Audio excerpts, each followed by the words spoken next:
আজকে আমি বানাবো মানে একটা অন্য রকম ভর্তা রেসিপি। যারা একদম ভাত খেতে পারছে না, মুখে রুচি নেই, তারা এরকমভাবে এই ভর্তাটা একবার বানিয়ে খেয়ে দেখতে পারেন।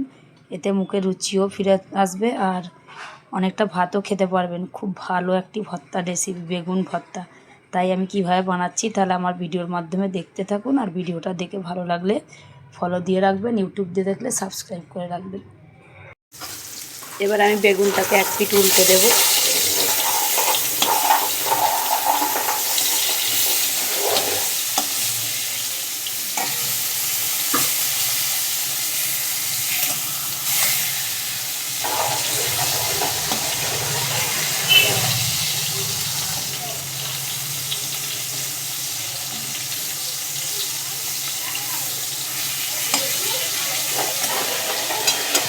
আরও কিছুক্ষণ ঢাকা দিয়ে দেবো আমি।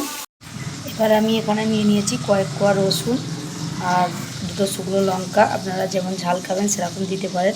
আর নিয়েছি সাদা সর্ষে, এগুলোকে আমি একটু তেলে ভেজে নেব। বেগুনটাকে আমি একটু সাইড করব, কেন বেগুনটা অর্ধেক ভাজা হয়ে গেছে। সাইড করে ওই তেলেতেই আমি দিয়ে দেবো এইগুলো, সাদা সর্ষে, লঙ্কা, রসুন, এগুলোকে একটু আমি হালকা ভেজে নেব।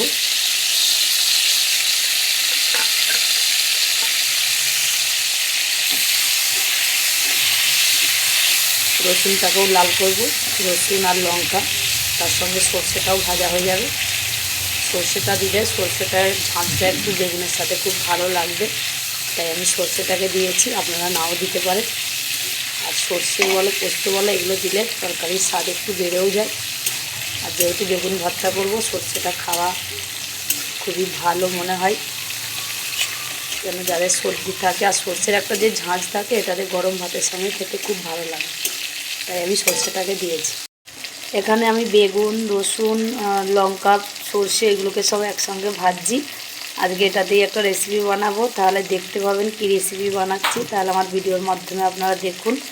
আর এই রেসিপিটা কিন্তু গরম ভাতের সাথে খুব সুন্দর যাবে আর খেতেও খুব ভালো লাগবে। আর যদি সর্দি থাকে, সর্দিটাও মনে হচ্ছে একটু কম হবে।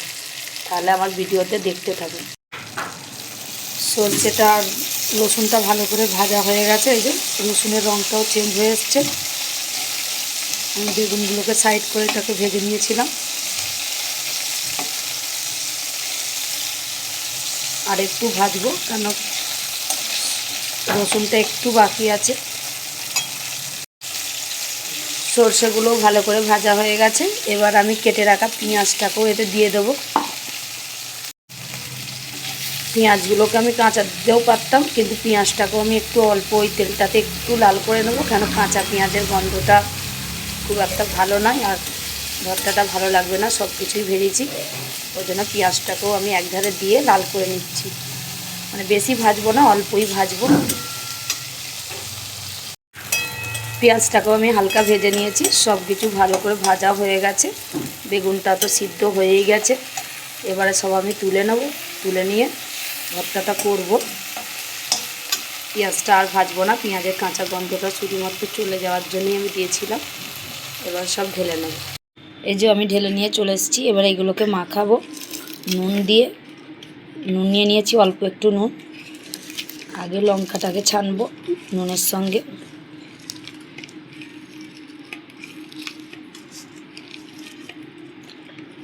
তারপর রসুনগুলো তো ভাজা আছে, নরমই হয়ে গেছে।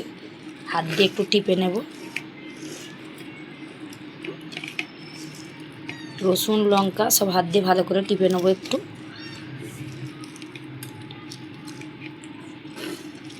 এবারে পেঁয়াজটাকে, সর্ষেটাকেও আমি একটু ছানবো। সর্ষেগুলো তো গুঁড়ো হবে না, সর্ষেটা গুঁড়ো হবে না, সর্ষেটা শুধু মুখে লাগার জন্য আমি দিয়েছি। এবারে বেগুনটাকে ছেনে নেব। বেগুনটা একদম ভালোভাবে সিদ্ধ হয়ে গেছে, ভাজার মতো হয়ে গেছে আর সিদ্ধ পুরো হয়ে গেছে, দেখতেই তো পাচ্ছেন। এবারে ভালো করে একসঙ্গে আমি সব মাখিয়ে নেব। ভর্তাটা হয়ে গেছে, বেগুন ভর্তা দেখতেই তো পেলেন। একদম গরম ভাতের সাথে খুব ভালো লাগবে। মুখে রুচি না থাকলে এইভাবে একবার ভর্তা খেয়ে দেখতে পারেন, খেতেও খুব সুন্দর লাগবে আর ভাতও খাওয়া যাবে।